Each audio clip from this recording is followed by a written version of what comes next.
Bonjour, c'est Benoît et aujourd'hui je vais te parler de jeans qui me passionnent.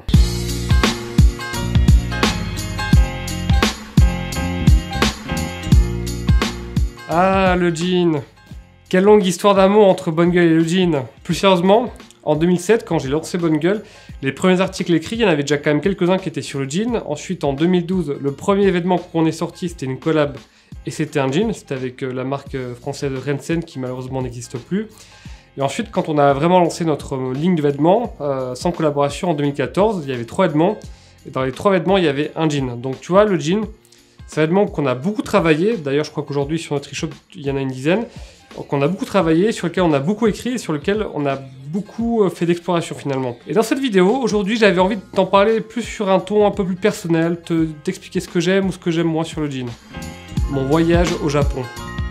Alors c'est impossible pour moi de te parler de jean sans te parler du voyage qu'on a fait au Japon en mars 2018 pour visiter tous nos fournisseurs de jeans japonais.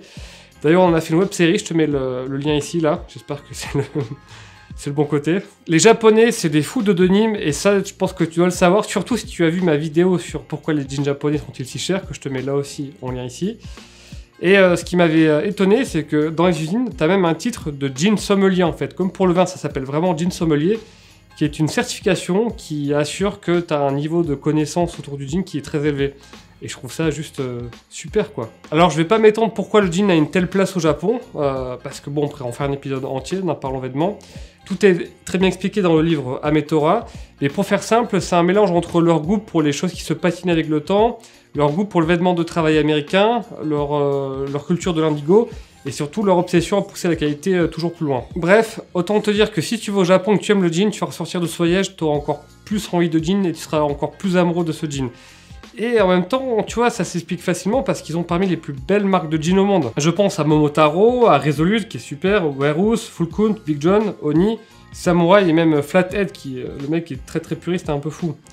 Les Américains aussi, ils ont des belles marques de jeans de niche, mais quand même les Japonais, ils ont quand même un sacré paquet par rapport aux Américains. Les marques américaines, moi je pense à du 316 ou du Rock Territory par exemple. Du coup, au Japon, je repense à mon expérience dans la boutique Momotaro de la gare d'Okayama, c'était juste mais complètement dingue. En fait, j'ai acheté un jean, c'est une édition spéciale de la boutique de cette gare. Donc pour te donner une idée, c'est comme si Bonne Gueule, on avait une boutique à la gare Montparnasse à Paris et que cette boutique-là ne vendait un jean que tu ne pouvais acheter que précisément dans cette boutique et que c'était genre édition spéciale gare Montparnasse. C'est complètement dingue. Ils ont vraiment un gros respect du produit, donc quand j'ai essayé mon jean, en fait, dans les cabines, tu as un petit tapis. Tu dois enlever tes chaussures avant de rentrer dans la cabine, sinon tu passes pour un gros dégueulasse. Du coup, le tapis permet de garder tes petits pieds au chaud. Quand la vendeuse m'a donné le jean, en fait, elle avait bien fait attention à faire le petit revers qui va bien.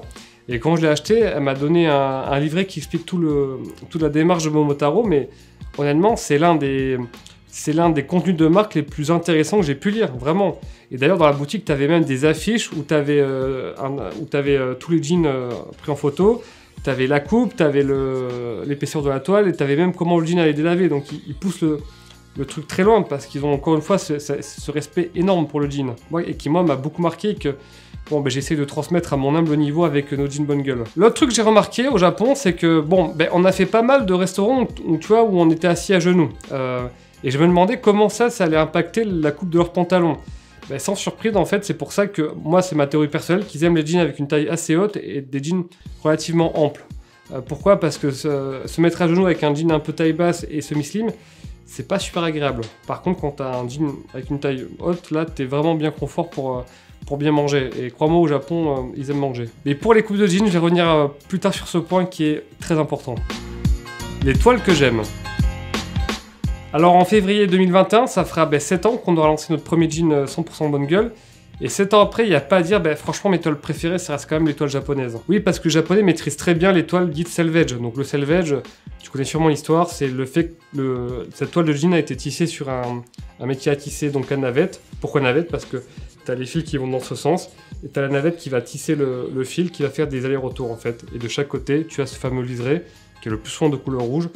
Et c'est le fait que ça soit tissé sur une vieille machine qui donne cette aspérité, ce grain qui est vraiment unique et que j'ai beaucoup de mal à trouver ailleurs que des Japonais. Et cette manière dont la toile est très légèrement striée à certains endroits, la manière dont elle prend la lumière, je reconnais, c'est pas facile à expliquer par des mots. Alors côté Europe, on sait faire un peu de toile selvage, mais je trouve pas aussi bien que les Japonais. Pour moi, Il n'y a que Candiani, l'italien avec qui on travaille d'ailleurs, qui sait faire ça aussi bien que les japonais. Alors en termes de fournisseurs japonais, tu vois, j'ai pas de préférence, hein. J'aime bien ce que fait Kuroki, j'ai bien aimé ce que fait Kurabo évidemment, avec qui on a beaucoup travaillé. J'aime bien ce que fait Nippon Meimu, etc. Donc pour moi, la qualité est quand même globalement équivalente dans toutes ces maisons japonaises. Et c'est vrai qu'aussi, leur toile se ressemble assez pas mal. Il y a assez peu de créativité finalement. Tu as deviné, j'aime beaucoup la texture et l'aspérité. Donc en toile de jean, j'aime bien les toiles dites slubby, qui sont très striées. Et les toiles dites neppy.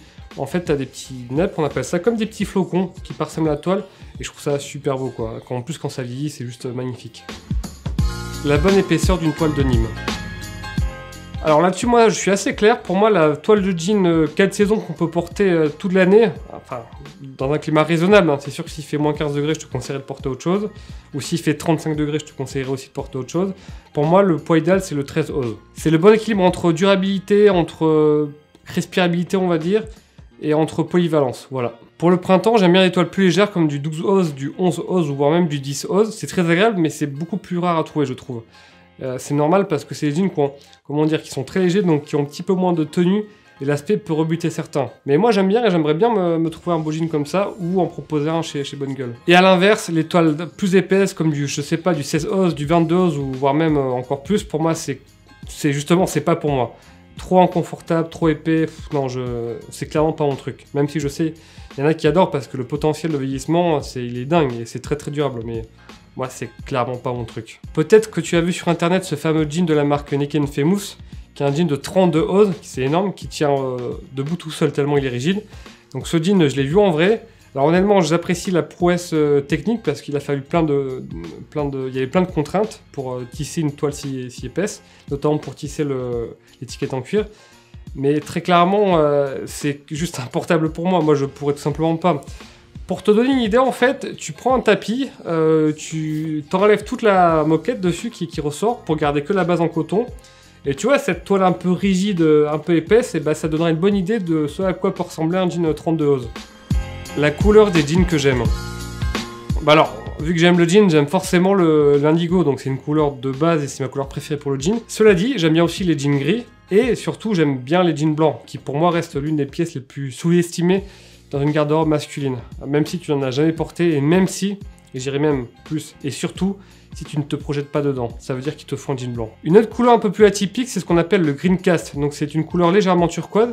J'aime beaucoup le rendu sur la toile, et j'ai pas encore franchi le pas, mais pour le coup, c'est une couleur que j'aimerais bien explorer, que ça soit en perso, essayer de trouver une marque qui fait un beau jean comme ça, ou avec Bonne Gueule, essayer de proposer un jean avec ce genre de couleur. En ce qui concerne les jeans plus clairs dits bleach, moi il y a 2 ans j'avais acheté un Orslo, un 2 Years, parce que je voulais m'essayer à ce genre de couleur, et franchement j'aime beaucoup, hein. C'est super cool comme couleur, notamment en été à porter, ça passe vraiment super bien. Et vu que c'est un jean d'une couleur plus claire, ben forcément au soleil ça chauffe moins qu'un jean brut. Bon, ça tu t'en doutes. Cela dit, pour les débutants, je continue quand même à conseiller en premier jean un jean brut, parce que je veux qu'ils se rendent compte qu'un jean de qualité, et plus généralement un vêtement de qualité, ben, plus ça vieillit, ben, plus ça devient beau. Et pour moi le jean brut c'est la meilleure illustration par rapport à ça. Et cela dit, je trouve aussi que pour apprécier pleinement un jean bleach, ça demande d'avoir un œil un petit peu habitué pour apprécier une toile cheap et une belle toile bleach. Mais tu sais, avec le jean bleach, en vrai, moi je trouve que tu peux pas tricher. Si t'as pas une très belle toile à la base que tu vas justement bleacher, franchement, ça sera pas terrible. Les plus beaux jeans bleach que j'ai vus avaient forcément une belle toile à la base qui était très belle, tu vois, une belle toile brute. Et pour moi, le plus beau jean bleach d'ailleurs, ça va être le jean brut que tu vas passer plusieurs fois en machine à laver. Alors je sais, j'ai parlé de jean et de machine à laver et on va parler de ce point un peu plus tard. Les détails que j'aime. Alors contrairement à un vêtement comme le t-shirt, tu vois, le jean il est très propice à avoir plein de petites finitions et que moi j'aime beaucoup regarder. J'aime bien aller en boutique, c'est un peu comme des easter eggs, tu vois, des petits détails que seuls les connaisseurs connaissent et aiment vérifier, aiment regarder. Alors le jean, contrairement à des vêtements comme le t-shirt par exemple, c'est un vêtement qui est propice à plein de petites finitions cachées un peu sympas, que moi j'aime bien regarder en boutique. Il y a un côté hyper ludique, je trouve, à regarder le jean sur toutes les coutures, à voir comment est-ce qu'il est construit, est-ce qu'il y a la petite finition que j'aime, etc. C'est un peu comme des easter eggs, tu vois, comme des petits secrets à découvrir. Moi, ça me plaît beaucoup. Et d'ailleurs, c'est un peu ce goût-là que j'ai voulu transmettre dans le jean Bonne Gueule en mettant des petites finitions à regarder à droite à gauche. Le premier, c'est la poche ticket selvage. Alors, la poche ticket selvage, tu vois, c'est cette poche-là sur un jean qui servait à mettre ses pièces de monnaie ou ses petits tickets. Donc moi j'aime bien quand il y a une couture selvage à l'intérieur. Alors sur la durabilité du jean ou sa fonctionnalité, c'est un détail qui ne change absolument rien. Mais moi j'aime bien, ça montre un certain soin apporté à la confection. Et puis c'est un détail qui est caché, donc tu vois, c'est ce petit côté easter egg là, comme je t'ai dit, qui moi me plaît beaucoup. Au niveau des poches arrière, j'aime bien quand elles sont doublées ou semi-doublées. Tout simplement parce que quand tu mets des pièces ou je sais pas moi une clé, ça protège bien la poche. J'aime bien aussi le rivet caché, donc là tu l'as ici mais tu l'as pas à l'extérieur, qui permet de renforcer la poche, et je pense que pour des gens qui portent leur jean de manière très intensive, c'est un détail qui peut être utile. Et puis voilà, c'est toujours dans ce petit détail que seuls les initiés connaissent. Concernant le liseré selvage, moi j'aime bien quand les deux bords en fait sont bien rapprochés. C'est un détail que j'avais vu au Japon, qui m'avait beaucoup marqué, et je trouve que ça donne un côté un peu plus fin, un peu plus sophistiqué au jean. C'est pas grand chose, hein, c'est vraiment de décaler de quelques millimètres les deux bords du tissu à l'intérieur, mais je sais pas, je trouve que ça fait tout en fait, ces quelques millimètres. Concernant la couleur du liseré selvage, moi je suis pas le mec qui veut absolument qu'il soit rouge, hein. Il peut être vert, il peut être jaune, il peut être bleu, je m'en fiche un peu en vrai, sur la couleur de ce petit liseré. Alors maintenant on va passer à un point qui est important, c'est le fameux ourlet en pointe de chaînette. Et là tu vas voir, on va aller très loin. Alors, l'ourlet en pointe de chaînette, c'est cette couture que tu as ici en fait. Et le fait qu'elle soit en pointe de chaînette, ça lui apporte un relief que moi j'aime beaucoup. Bien plus qu'une couture simple. Là pareil, je crois que ça ne change pas grand chose sur la durabilité du jean. Mais c'est vrai que quand tu vois une couture simple et à côté un ourlet en pointe de chaînette, l'ourlet en pointe de chaînette, il a quelque chose, il a plus de vie on va dire. Mais c'est pas fini. C'est pas fini. Parce que si je te parle de l'ourlet en pointe de chaînette, c'est impossible de ne pas évoquer la fameuse machine ultra mythique, ultra légendaire derrière, qui est l'Union Spéciale 43200G. Cette machine, qui est aujourd'hui très recherchée, qui n'est plus produite depuis au moins 30 ans, elle produit ce fameux roulet en pointe de chaînette, mais d'une manière très particulière. En fait, quand elle va le faire, elle va légèrement onduler le tissu, et le tissu qui est très légèrement ondulé, quand il va vieillir, quand il va se délaver, tu vas avoir un effet corde, qu'on appelle le roping effect, qui moi je trouve est super joli, et ça c'est vraiment un gros détail de puriste et de connaisseurs. Et je trouve que c'est un détail aussi qui a un charme vraiment, mais fou. Moi, j'aime beaucoup ça, en tout cas. Alors, le plus fou dans tout ça, c'est que ce détail-là, en fait, vient d'un défaut de la machine. Parce que je crois que la machine, elle appuie trop fort sur le tissu. C'est ce qui crée cette fameuse ondulation qui va faire que le tissu va se délaver comme si c'était une corde. Mais à la base, c'est un défaut de la machine. Et c'est ça qui est complètement dingue, c'est que ce défaut de la machine est devenu un détail très recherché par les puristes, par les japonais, par les marques de puristes américaines. C'est incroyable. Alors, il se raconte qu'il y aura entre 40 et 50 unions spéciales encore en fonctionnement dans le monde. Et très honnêtement, je pense que la moitié ou même les 3/4, elles sont moins chez les Japonais. Donc tu imagines bien que ce détail, ce fameux roulet qui va donner le roping effect, il est réservé vraiment qu'à des marques de jeans très haut de gamme. Nous, dans nos ateliers chez Bonne Gueule au Portugal, il n'y a pas cette union spéciale 43200G par exemple. Mais il y a quand même des machines qui font cette roulet en pointe de chaînette. C'est juste que tu auras un effet de roping effect un peu moins prononcé, on va dire. À Paris, l'union spéciale la plus connue, c'est celle de Victor, le fondateur de Super Stitch. Super Stitch, à la base, c'est une marque qui s'est lancée justement en proposant cette tour-là en pointe de chaînette et de la réparation de jeans. Et d'ailleurs, aujourd'hui, il s'est un peu diversifié. Il fait aussi il a sa propre marque de jeans et je crois qu'il fait aussi de la lessive pour denim, la lessive spéciale. Et donc cette machine, tu peux même l'avoir puisqu'elle est dans sa boutique. Et si tu veux faire ton roulet en pointe de chaînette avec cette fameuse machine, ça va te coûter à peu près 25 €. Et si jamais tu es vraiment fou et que tu te chauffes, tu peux acheter cette machine sur eBay. Par contre là les prix c'est pas les mêmes, hein. C'est entre 2500 et 4000 $ la machine. Et sachant qu'en plus je crois que tu as tout l'entretien, les pièces de maintenance qui vont avec, c'est vraiment un truc très sérieux quoi. C'est pas genre t'achètes la machine, tu la mets chez toi et tu peux faire ton petit ourlet. Il faut apprendre à s'en servir, enfin c'est un sacré apprentissage. Et d'ailleurs c'est ce que tu payes quand tu vas chez Victor faire cet ourlet, c'est que il a passé des années à travailler ça. Le leg twist. Alors le leg twist, en anglais, en français on pourrait traduire ça par le fait que la couture qui tourne, c'est quand la couture extérieure du jean, tu vois, elle rentre vers l'intérieur. Ça vient du fait qu'à une époque, en fait, on ne savait pas stabiliser aussi bien qu'aujourd'hui les toiles de jean, donc dès qu'on les lavait, et bien avec le sens du tissage, etc., la couture tournait vers l'intérieur. Et d'ailleurs, notre très cher Michel a écrit un papier sur le sujet que je te mets en description. Alors ce point, il fait débat, parce que certains trouvent que c'est un vrai défaut, parce qu'effectivement, quand tu vois le jean de face, c'est pas symétrique, et d'autres, trouvent que ça lui donne un sacré cachet et que c'est un détail de puriste parce que ça veut dire que c'est vraiment un jean comme c'était fait dans le temps. Moi personnellement j'aime bien, alors pour une raison toute simple qui va peut-être te faire rire, c'est que quand tu regardes le bout de tes pieds, et vu que tu as la couture qui tourne sur le devant du jean, tu peux voir le liseré selvage, tout simplement. Alors que sur une couture vraiment sur le côté, tu peux un peu moins la voir. Mais je comprends très bien que pour certains, pour le coup, puissent prendre ça comme un défaut et ne veulent pas de cette finition-là. Les coupes de jean que j'aime. Alors là, je vais faire polémique. Oui, je vais faire polémique parce que après, les bonnes gueules, ça existe depuis 14 ans, en 2021. Je n'en démords pas, j'aime toujours autant le semi-slim. Alors pour moi, le semi-slim, c'est une coupe de jean dont l'ouverture de jambe, donc cette partie-là, mesure entre 17 et 18 cm. Alors évidemment, je sais, le semi-slim, ça se résume pas uniquement qu'à l'ouverture de jambe, qu'on appelle aussi leg opening en anglais, mais bon, je simplifie. Pour moi, cette coupe, c'est un super équilibre entre justement cette silhouette flattée et le côté un peu moderne.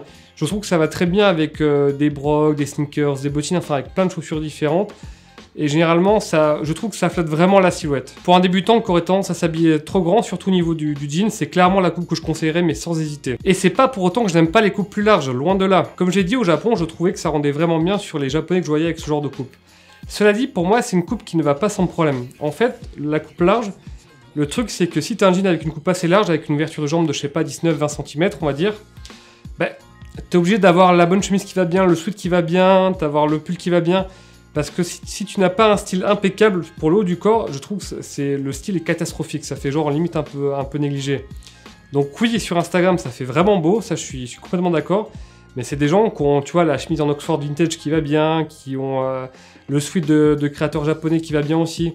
Et pour moi, mon point, c'est que la coupe large, c'est une coupe qui est quand même très exigeante. Et c'est pour ça que je la conseillerais pas à un débutant pour son premier jean. Et pour moi, c'est vraiment la coupe que tu achètes déjà quand tu as 2-3 semi-slim dont tu es pleinement satisfait.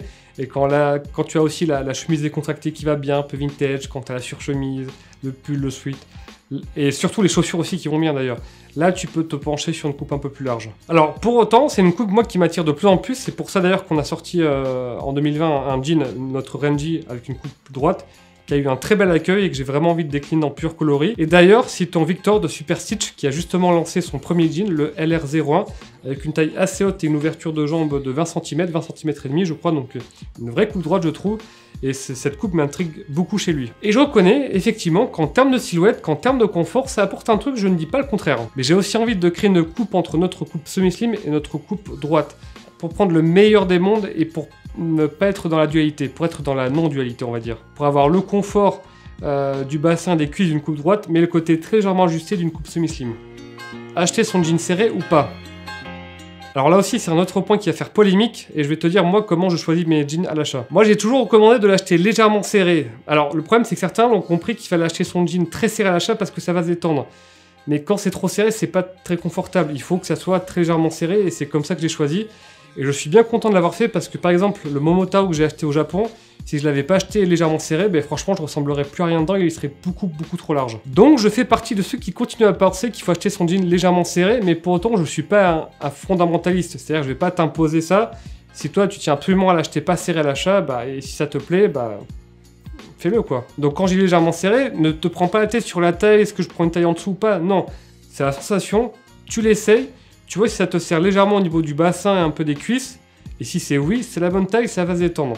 Par contre, si t'es vraiment très sec, c'est franchement inconfortable, limite quand tu t'assois, t'es obligé d'ouvrir un bouton, là, non, clairement, il est trop petit, tu peux monter une taille.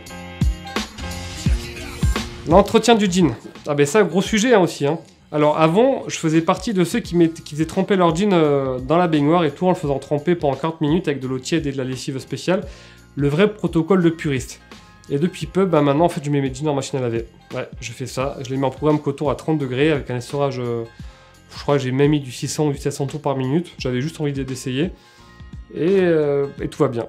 Pourquoi je fais ça? Peut-être parce que je suis attiré par des lavages un peu plus progressifs, un peu moins contrastés.